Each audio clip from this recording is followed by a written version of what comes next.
చెప్పే ప్రయత్నం చేస్తాను. తెలంగాణ రాష్ట్రం కావాలి అన్నప్పుడు ఎన్నో అనుమానాలు, ఎన్నో అపోహలు.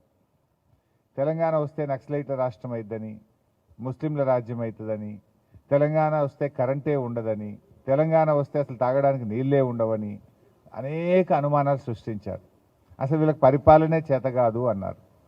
బట్ మీ అందరూ కూడా, మీ అందరి బ్లెస్సింగ్స్, మీ అందరి సపోర్ట్స్తో కేసీఆర్ గారు పోరాడినరు, తెలంగాణను సాధించారు. But how we rule last 10 years, గత 10 సంవత్సరాల పాలనలో Telangana has become a model to the whole nation.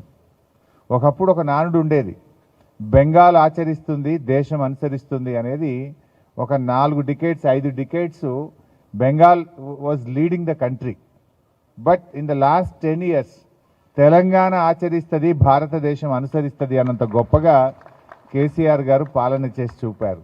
నేను మాటల్లో చెప్పట్లేదు. Machine Bhagiratha, A program called machine Bhagiratha.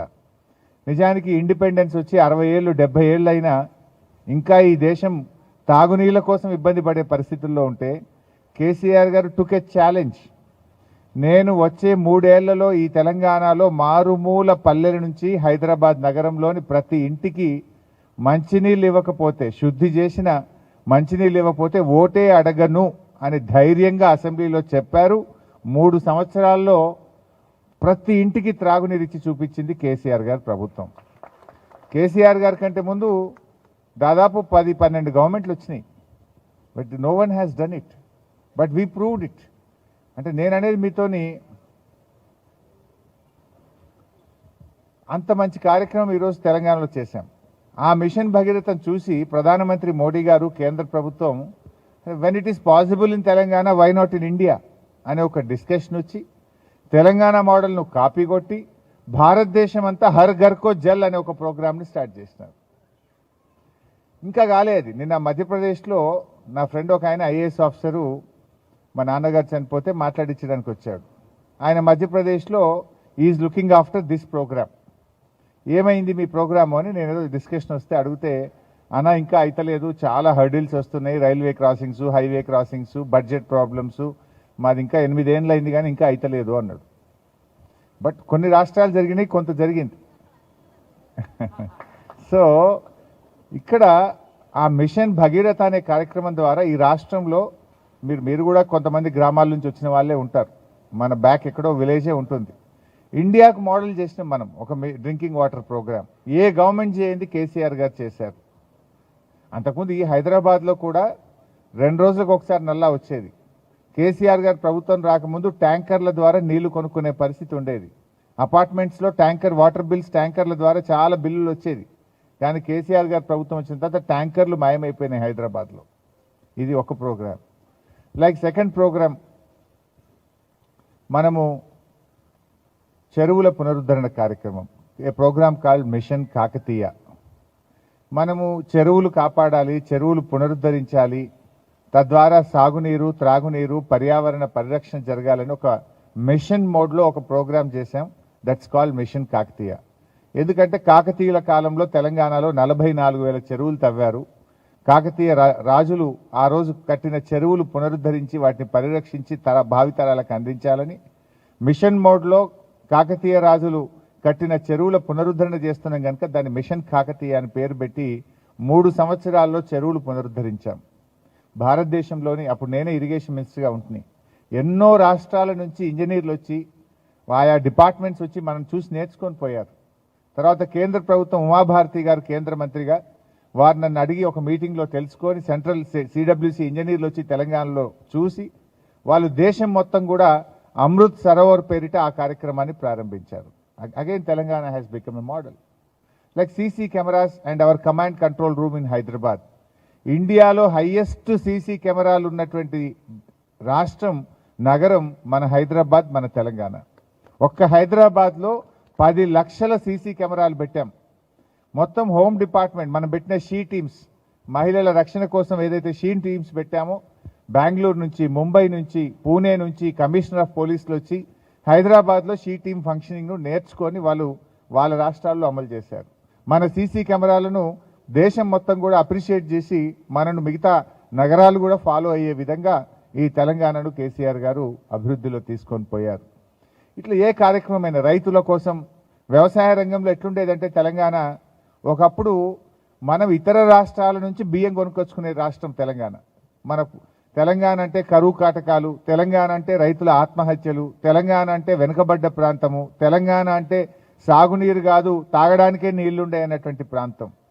But KCR గారు పెద్ద ఎత్తున ఇరిగేషన్ ప్రాజెక్టులు నిర్మించి పెండింగ్ ప్రాజెక్టులు పూర్తి చేస్తే Telangana has become number 1 in the country. ఈరోజు భారతదేశంలో హైయెస్ట్ ప్యాడీ ప్రొడక్షన్ చేస్తున్న రాష్ట్రం దట్ ఈస్ తెలంగాణ. 3 కోట్ల మెట్రిక్ టన్నుల వరి ధాన్యం పండుతుంది తెలంగాణలో. ఈరోజు మనము తెలంగాణలో పండిన వరి కర్ణాటక, కేరళ, మహారాష్ట్ర అండ్ అదేవిధంగా తమిళనాడు, ఢిల్లీ, ఈవెన్ విదేశాలకు కూడా ఎక్స్పోర్ట్ అవుతా ఉంది. అంటే మనం తినంగా పక్కన 10 రాష్ట్రాలకు అన్నం పెట్టే ధాన్యాగారంగా తెలంగాణను మార్చిందంటే కేసీఆర్ గారు. అంటే 2014లో మా ప్రభుత్వం వచ్చినప్పుడు 68 లక్షల మెట్రిక్ టన్నులున్న వరి బై ద టైం మేము దిగిపోయేసేటప్పటికి 2,78,00,000 మెట్రిక్ టన్నుల వరి ధాన్యం పండే విధంగా తెలంగాణను మార్చాం. ఏదో మాయ చేస్తే పండదు కదా పంట. నువ్వు మంచి క్వాలిటీ పవర్ 24/7 క్వాలిటీ పవర్ ఇచ్చినాం, చెరువులు బాగు చేసినాం, ప్రాజెక్టులు పూర్తి చేసినాం, ఇన్వెస్ట్మెంట్స్ వాళ్ళకు ఇన్పుట్ సబ్సిడీ ఇచ్చాం, ఫర్టిలైజర్ ఇచ్చాం, బైబ్యాక్ పర్చేస్ సిస్టమ్ పెట్టాం. అట్లా ఫార్మర్ను కాపాడాలి, రైతు దేశానికి వెన్నుముక్క అని చెప్పి సపోర్ట్ చేస్తే Telangana has become number 1 in the country. ఇలా ఎన్నో ఉన్నాయి, నేను ఎక్కువ టైం తీసుకోలేను కానీ ఇలా అనేక కార్యక్రమాల్లో ఈ రాష్ట్రాన్ని చక్కగా కేసీఆర్ గారు నడిపారు. చాలామంది అనుమానాలన్నీ పటాపంచలైపోయినాయి. మన పర్ క్యాపిటల్ ఇన్కమ్ 1,24,000 ఉండే ఇన్ ద ఇయర్ 2014. మేము దిగిపోయే నాటికి 2023-24లో 3,74,000 కోట్లతో ఇండియాలో పర్ క్యాపిటల్ ఇన్కమ్లో Telangana has become number 1 except small states like Goa, Diu Daman అట్లాంటివి తప్పితే, ఆ యూనియన్ టెరిటరీస్ తప్పితే Telangana has become number 1 in per capital income. మన 10 ఏళ్లలో 8 రాష్ట్రాలను బైపాస్ చేస్తూ ఒక్కొక్క సంవత్సరం ఒక్కొక్క స్టేట్ను బైపాస్ చేస్తూ we have become number 1 in per capital income. GSDP growth rate we have become number 1 in the country. State owned tax revenue growth rate we have become number 1 in the country. SOTR అంటే మన రాష్ట్రం వచ్చినప్పుడు 2014-15లో our own revenue was 68,000 crores. By the time we got down it was 2,38,000 crores, అంటే more than 4 times. అంటే అలా ఈ రాష్ట్రాన్ని ఎంతో నిబద్ధతతో కేసీఆర్ గారు చక్కగా చేశారు. పవర్ హైదరాబాద్లో there was a 4 hours power cut. ఇండస్ట్రీస్కు weekly 2 days 3 days power holiday. But ఈరోజు ఆ పరిస్థితి ఉందా బైసాబ్? రాష్ట్రంలో రైతుకైనా, హైటెక్ సిటీలో కూకట్పల్లిలో ఉండే మీకైనా అందరికీ క్వాలిటీ పవర్ ఇచ్చారు కేసీఆర్. 24/7 పవర్ ఇచ్చారు. అంతకుముందు అయితే అసలు రైతులకు 6 గంటలు వచ్చేది కాదు. గ్రామాల్లో అయితే ఉదయం డే అంతా కరెంట్ ఉండేదే కాదు. జిల్లాల్లో అయితే 6 గంటలు పవర్ కట్ ఉండేది. హైదరాబాద్లో 4 గంటల పవర్ కట్ ఉండేది. అసలు ఈరోజు ఎక్కడన్నా పవర్ కట్ ఉందా అని నేను అడుగుతా ఉన్నా. అది కూడా దాని వెనుక దాదాపు 1,00,000 కోట్ల రూపాయలు ఖర్చు పెట్టి ఇన్ఫ్రాస్ట్రక్చర్ బిల్డ్ చేసి థర్మల్ స్టేషన్స్ కట్టి ఇలా అద్భుతంగా పవర్ సర్ప్లస్ స్టేట్గా తెలంగాణను మార్చింది కేసీఆర్ గారు. అంటే is a visionary. BRS government ఒక విజన్తో పనిచేసింది. లాస్ట్ 10 yearsలో ఒకవైపు సంక్షేమం, ఇంకొక వైపు డెవలప్మెంట్. హైదరాబాద్ ఎలా పెరిగింది? ఒకసారి రజనీకాంత్ గారు హైదరాబాద్ వచ్చారు. వచ్చి ఆయన ఎయిర్పోర్ట్లో దిగి మన సిటీకి జూబ్లీ హిల్స్కి వస్తూ అన్నాడంట, అసలు నేను 5-6 ఏళ్ల తర్వాత హైదరాబాద్ వచ్చాను, I mean Hyderabad or I mean New York or Singapore అన్నాడంట. అంత అద్భుతంగా ఎవరన్నా హైదరాబాద్కి వస్తే అప్రిషియేట్ చేసినంత గొప్పగా వచ్చింది. ఎందుకు? చంద్రబాబు నాయుడు గారు ఆయన గతంలో ఒక 3 ఏళ్ల క్రితం మీడియాలో మాట్లాడుతుంటే అనేవాడు, ఒకప్పుడు ఆంధ్రాలో 1 ఎకరం అమ్మితే తెలంగాణలో 10 ఎకరాలు వచ్చేది. కేసీఆర్ గారు అద్భుతంగా పనిచేశారు. ఇవాళ తెలంగాణలో ఎకరం అమ్మితే ఆంధ్రాలో 4 ఎకరాలు వస్తుంది. చాలా బాగా తెలంగాణ అభివృద్ధి జరిగింది అనే మాట నేను చెప్పలేదు, పక్క రాష్ట్ర ముఖ్యమంత్రి చంద్రబాబు నాయుడు గారు 10 సార్లు చెప్పినటువంటి మాట నేను గుర్తు చేస్తున్నాను. అలా తెలంగాణను కేసీఆర్ గారు, బీఆర్ఎస్ ప్రభుత్వం అద్భుతంగా వి ఆల్ ప్రౌడ్. మీరు ఎక్కడికన్నా ఇతర నగరాలకు వెళ్ళినా, ఇతర రాష్ట్రాలకు వెళ్ళినా, I'm from Hyderabad, I'm from Telangana అంటే మనకు ఎంత రెస్పెక్ట్ దొరికేది, ఎంత గౌరవం దొరికింది ఆ రోజుల్లో ఒక్కసారి గుర్తు తెచ్చుకోండి. అసలు ఇన్వెస్టర్స్, ఇండస్ట్రియలిస్టులు లైన్లు కట్టి హైదరాబాద్కి వచ్చారు. కేటీఆర్ గారు అద్భుతంగా as IT minister, as industrial minister he delivered. చాలా హైదరాబాద్కు ఒక మంచి పేరు తీసుకొచ్చారు. కానీ ఈరోజు ఏం జరుగుతుంది? మొన్న చూసుంటారు, కొండా సురేఖ గారి బిడ్డ ఒక ప్రెస్ మీట్ పెట్టింది. తుపాకీ పెట్టి ఆ సిమెంట్ ఇండస్ట్రీ పారిశ్రామికవేత్త కనత మీద తుపాకీ పెట్టి వసూలు చేస్తున్నారట. అది ఎవరు చెప్తున్నారు? ఒక cabinet minister daughter she was telling. అది ముఖ్యమంత్రి గారి ఇంటి ముందే ముఖ్యమంత్రి గారి సహచరుడు వీళ్ళిద్దరు ఓఎస్డీ ఇద్దరు కలిసి తుపాకీ పెట్టి బెదిరించినామని. తుపాకీ పెట్టింది ఖాయం. అయితే తుపాకీ నువ్వు ఇచ్చినవా నేను ఇచ్చినవా అని కొట్లాడుకున్నారు వాళ్ళు. తుపాకీ రోహిన్ రెడ్డి తెచ్చిండా, తుపాకీ వీళ్ళ ఓఎస్డీ తెచ్చిండా అనే దగ్గరనే పంచాయతీ. తుపాకీ పెట్టింది నిజం, ఇండస్ట్రియలిస్ట్ను బెదిరించింది నిజం, డబ్బులు వసూలు చేసింది నిజం. ఇట్లా చేస్తే పారిశ్రామికవేత్తలు వస్తారా? ఆనాడు బీఆర్ఎస్ గవర్నమెంట్లో ఇండస్ట్రియలిస్టులు తెలంగాణలో పెట్టుబడులు పెట్టమని లైన్లు కట్టినారు. కానీ కాంగ్రెస్ గవర్నమెంట్లో వచ్చిన చేంజ్ ఏంటంటే యూరియా బస్తాల కోసం రైతులు లైన్లో నిలబడతా ఉన్నారు. This is the change they have done.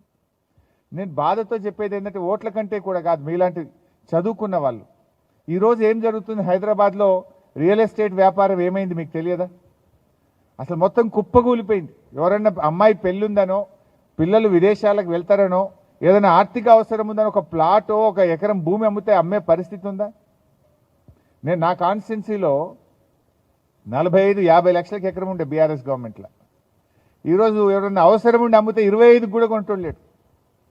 ఆర్థిక మందగమనం వచ్చేసింది. ఎందుకు వచ్చింది? మరి last 10 years year on year our growth rate was more than 15%. State income పెరిగింది, పర్ క్యాపిటా పెరిగింది, జిఎస్డిపి పెరిగింది, స్టేట్లో అందరూ బాగున్నారు. కానీ ఈరోజు ఎందుకు ఇబ్బంది వస్తుంది? బాగా మీరు ఆలోచించండి. రేవంత్ రెడ్డి గారి యొక్క బ్యాడ్ పాలసీస్. ఆయన హైడ్రా పెట్టి ఆయన బట్టి విక్రమార్క రోజు ప్రెస్ మీట్ పెట్టిండు. హైదరాబాద్లో ఈ 11 పెద్ద పెద్ద వెంచర్లు 13,500 కోట్ల విలువ కలిగిన వెంచర్లన్నీ చెరువులలో ఉన్నాయి, వీటిని గులగొట్టేస్తా అన్నాడు. నిజంగా గులగొట్టిందా? సెటిల్మెంట్ అయిపోయింది. సెటిల్మెంట్ చేసుకున్నారు.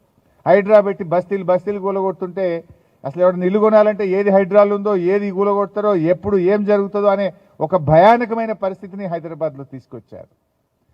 పర్మిషన్లు ఇవ్వాలంటే స్క్వేర్ ఫీట్కి ఇంత డబ్బులు ఇవ్వాలన్నట, పర్మిషన్లు లేఅవుట్కి ఇవ్వాలంటే ఇంత పర్సెంటేజ్. ఇది 30% గవర్నమెంట్ అనే పేరు వచ్చింది. ఫైనాన్స్లో బిల్లు రావాలన్నా 30%, ఒక ల్యాండ్ సెటిల్ కావాలన్నా 30%, పర్మిషన్ రావాలన్నా 30%. ఇది ఒక 30% గవర్నమెంట్ వచ్చింది. ఈ యొక్క నెగటివ్ ఇమేజ్ తెచ్చిండ్రు రాష్ట్రానికి. ఒకప్పుడు ఈ పర్సెంటేజ్లు తమిళనాడులోనో కర్ణాటకలో ఉన్నాయి అనేవాళ్ళు. కానీ అలా ఆ దరిద్రాన్ని తెలంగాణకు తెచ్చిపెట్టారు. ఆ బ్యాడ్ ఇమేజ్ ఈరోజు తెలంగాణకు తెచ్చిండ్రు. మీలో కూడా బంధువులు ఉంటారు, మీ ఫ్రెండ్స్ ఉంటారు, అడగండి ఇఫ్ ఐఎమ్ రాంగ్. ఏదైనా ఒక పర్మిషన్కు 30% ఉందా లేదా? ఫైనాన్స్లో బిల్లు క్లియర్ కావాలంటే పర్సెంటేజ్ ఉందా లేదా? మరి ఇలాంటి గవర్నమెంట్ను మనం ఎంకరేజ్ చేద్దామా? సరే, ఒక్క విషయం మా సోదరిమని చెప్పిండ్రు. మాగంటి గోపీనాథ్ గారు హ్యాట్రిక్ ఎమ్మెల్యే. మీ అందరి ఆశీస్సులతో ఆయన మాగంటి గోపీనాథ్ కాదు, మా ఇంటి గోపీనాథ్గా అందరి తలలో నాలుకలాగా పనిచేసినటువంటి వ్యక్తి. దురదృష్టవశాత్తు ఆయన చనిపోయారు. సరే, ఆయనకు కుటుంబానికి బీఆర్ఎస్ పార్టీ గౌరవించి ఆయన గెలిపించుకోవాలని సునీతమ్మ గారికి టికెట్ ఇచ్చారు. ఈరోజు ఒకవైపు సునీత, ఇంకొక వైపు కాంగ్రెస్ అభ్యర్థి ఎవరో మీకు తెలుసు. ముఖ్యంగా మా మహిళా సోదరిమణులు ఆలోచించాలి. ఈ election lady versus rowdy. Lady గెలవాలన్నా రౌడీ గెలవాలన్నా మీరు ఆలోచించండి. మరి ఆ రౌడీ ఇప్పుడు ఆయన రౌడీ అని నేనంటే ఇంకేదో తప్పు అన్నారు. మరి రౌడీ అని నేను అనడం తప్పైతే అసలు నిన్నగాక మొన్న ఈ ఎలక్షన్ సందర్భంగా పోలీసులు ఎందుకు ఆ కుటుంబ సభ్యుల్ని బైండ్ ఓవర్ చేసిండ్రు? బైండ్ ఓవర్ ఎవరిని చేస్తారు ఎలక్షన్ల టైంలో? రౌడీ షీటర్స్ను ఆయా పోలీస్ స్టేషన్లో బైండ్ ఓవర్ చేస్తారు. యువర్ ఓన్ గవర్నమెంట్, నీ గవర్నమెంటే నేను బైండ్ ఓవర్ చేసింది కదా. Because you have a track record, you are a rowdy sheeter, your name is there in the police station. That's why police have call you and they made you bind over. మరి అని bind over చేసిన rowdy అనకపోతే ఏమంటాం? మీరు ఆలోచించండి. Lady versus rowdy, who has to win? ఒక సగటు మహిళగా మరి ఆవిడ మీ సమస్యల్ని బాగా అర్థం చేసుకోగలుగుతుంది. డోంట్ థింక్ దట్ సునీత ఒక్కటి కాదు. సునీత అంటే బీఆర్ఎస్ కుటుంబము మొత్తం, కేసీఆర్ గారు, మేమందరం కూడా సునీత గారి ఒక కుటుంబ సభ్యులుగా మీ నియోజకవర్గ అభివృద్ధిలో, మీ కష్ట సుఖాల్లో ఒకవైపు కృష్ణన్న ఉంటాడు. రోడ్డు దాటితే కృష్ణన్న, రోడ్డు ఇవతల సునీతమ్మ. తప్పకుండా మేమందరం ఈ డెవలప్మెంట్లో కానీ మీ ఇష్యూస్లో కానీ మేము తప్పకుండా మీకు కోఆపరేట్ చేస్తాం. సునీత గెలుపు డెఫినెట్గా రాష్ట్రానికి ఉపయోగపడాలి. నేను ఎందుకు ఈ మాట అంటున్నా అంటే 2 సంవత్సరాలుగా ఈ ప్రభుత్వం పనిచేస్తుంది. అఫ్కోర్స్ సునీత గెలిచిన కాంగ్రెస్ ప్రభుత్వం ఏం పడిపోదు. సునీత గెలిచినా మేమేదో వెంటనే బీఆర్ఎస్ గవర్నమెంట్లోకి రాదు, బట్ ఒక కరెక్షన్ జరుగుతుంది. ఈ రేవంత్ రెడ్డి గారి ప్రభుత్వం తన తప్పిదాలను రివ్యూ చేసుకునే అవకాశం ఉంటుంది.